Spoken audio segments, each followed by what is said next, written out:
Hey, beautiful people, here middle of Langkawi on the beach just before breakfast.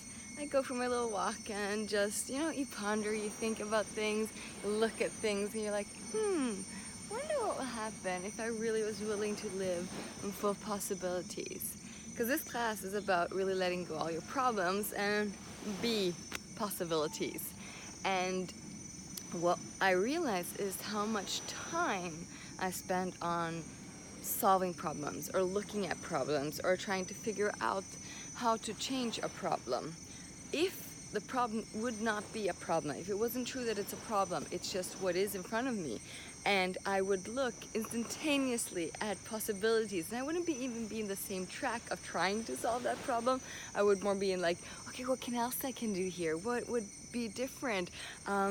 Is there a totally different possibility? Blah, blah. I would be in a space where there is just space first, because anytime there's a problem, you like all the energy goes to the problem, to solve it, to get rid of it, to understand your problem. Very often we put so much energy in understanding something that is not really understandable because it's not really true.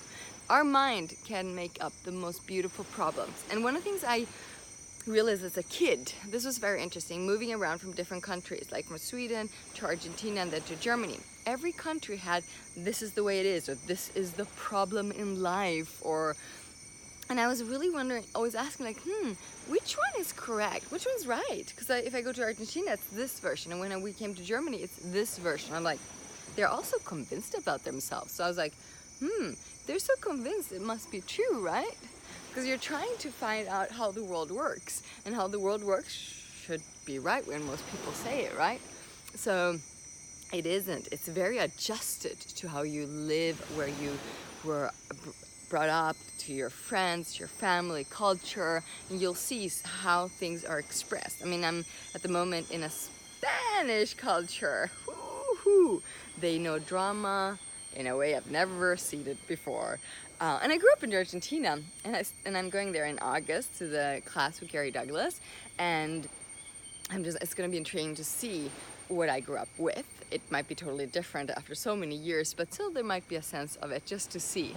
And if I look at that and I look at Spain, I mean, anytime that something occurs, there's a big story to it, and there's a lot of emotions. If I would have the same situation in Sweden, we would be a bit more neutral. We would talk about, we would think about it a lot. We might not express it so vividly.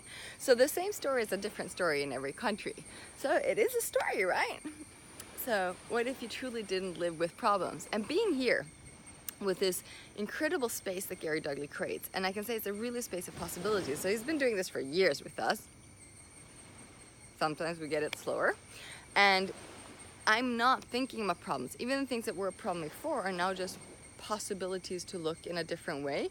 And it's really just like, and it's more or less everything's exciting to look at. And I'm like, this is freaking different. It's different, weird, it's almost strange to say here. I'm like, Julian, guys, what if there are no problems? And I mean, being in the 7 days, I've been in a lot of 7 days, for sure, a totally different space and so little drama with people, not going into a lot of problems. It's really, we're going to a different space. And I'm like, I'm grateful for everybody being here. I miss a lot of my friends here too that are not here. And what else is possible if we were living this? And I'm just like, okay, this would have had, I'm here a week, I'm gonna take it into my life and be it. And when I say it, I'm like, if you go to how, you're screwed, because you can only figure that out with your mind, and that's not where it comes from. So that's a totally different space. And I have so many fun things I want to create with people now, so I'm like, I'm getting super excited. So I'll also look at having more people involved again with my life, because I need to get things out there in the world. And it's now, it's not tomorrow, it's not end of the year, it's now. So I was also rearranging my schedule. I'm like, how can I? Because they're asking for foundation in Germany. They keep on insisting, and I was like, and I'm like, I have to do some things in Spain, and I'm going to Portugal. I'm like, no, I can get this in there. Okay, I can't do that. So if somebody is asking for change, why would I not show up? So that's where I'm at the moment. My life is freaking amazing. I'm so grateful for the things I'm changing, the things I've changed, where I'm now, the joy, the space. I would have used everything I am to create this world, to contribute to this world, because I want to be on this planet for a while and for a while longer. And when I look at a space like this, it's super beautiful, no? And then there comes in bottles of plastic on the beach and all that. What would it take to change that? What would it truly take to change that? And I still there's so many alternative things to plastic, eatable things that also just dissolve very quickly, and we don't choose them. And I haven't created the money to create the industry for that. Listen, get to work. We're gonna change the world. Bye guys from Langkawi.